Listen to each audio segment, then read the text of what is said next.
This is worry. This is fear.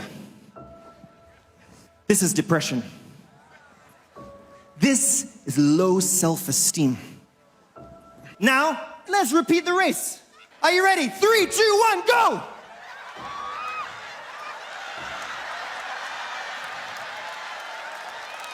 Now, who won the race?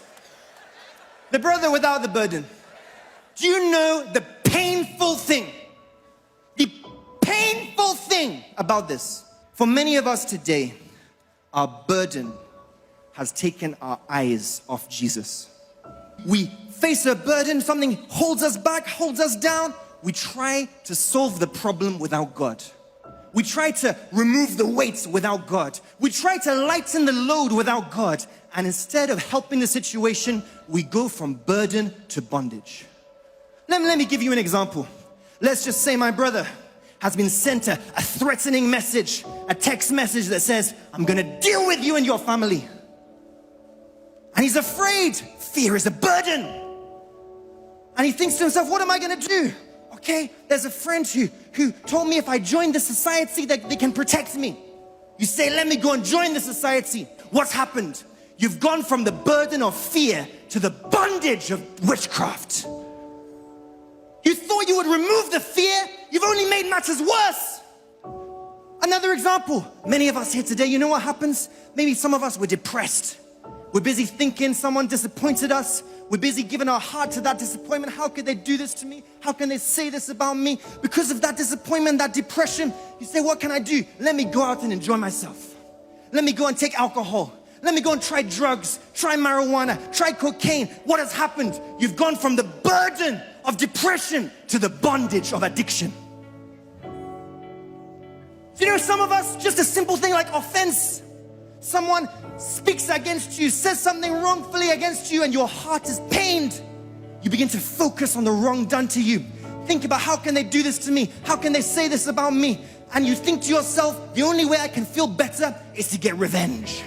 They should suffer the way I'm suffering. They should feel the pain the way I'm feeling the pain. You begin to plot and plan how you can get back at the person. You've gone from the burden of offense to the bondage of anger.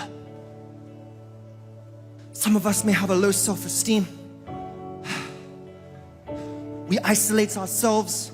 We feel that people don't like us. We feel we're not good enough. We're not strong enough. We're not smart enough. We're not intelligent or beautiful enough. Low self-esteem, inferiority complex. What happens? You say, let me go on the internet and try and watch something that will satisfy me, that will remove my heart from this. You sit down and watch pornography. You watch the pornography. You end up masturbating. You think you've enjoying yourself. What's happened?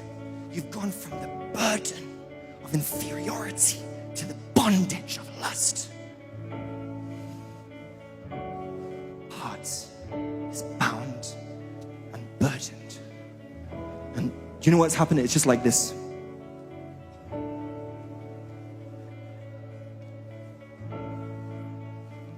Already he's weighed down. Now he's tied up. It doesn't just end there.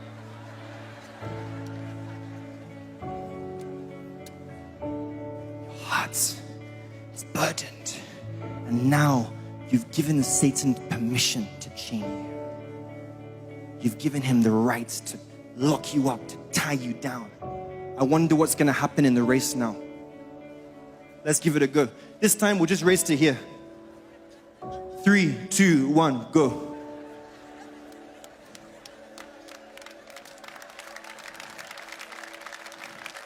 Many of our Christian lives look like this. We're stuck, we're stagnant, we're not moving, we're struggling, but nothing seems to be working. We go to church, we pray, we fast, but our heart is bound and burdened. And let me tell you this truth, people of God. Satan cannot remove a burden he created. Satan cannot loosen a chain he fastened. Some of us have this wrong impression. You say, I want to fight fire with fire. You want to fight envy with pride. You want to fight malice with jealousy. You want to fight anger with lust. You don't realize that they have the same father.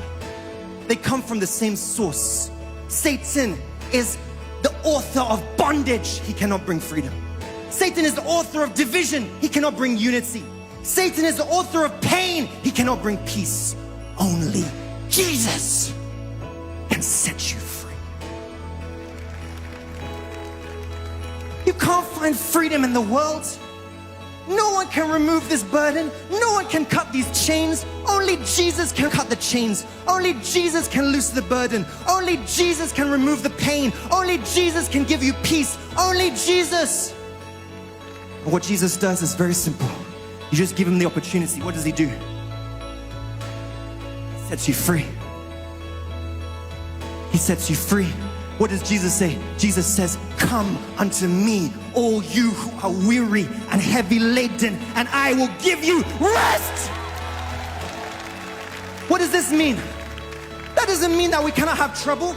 That doesn't mean that people won't speak evil about us. That does not mean there cannot be hardships, but it means you are not alone.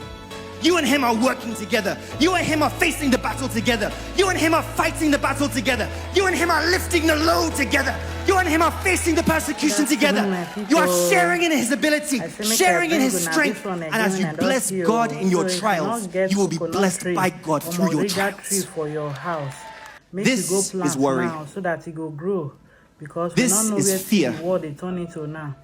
This is depression. This is low self-esteem. Now, let's repeat the race. Are you ready? 3, 2, 1, go! Supply light. Even for Moringa tree, the same thing happened. The connect wire. Now, who won the race? Moringa. The brother without the burden. Connect the wire. Do you know the painful thing? You can't generate light when there's painful thing about this.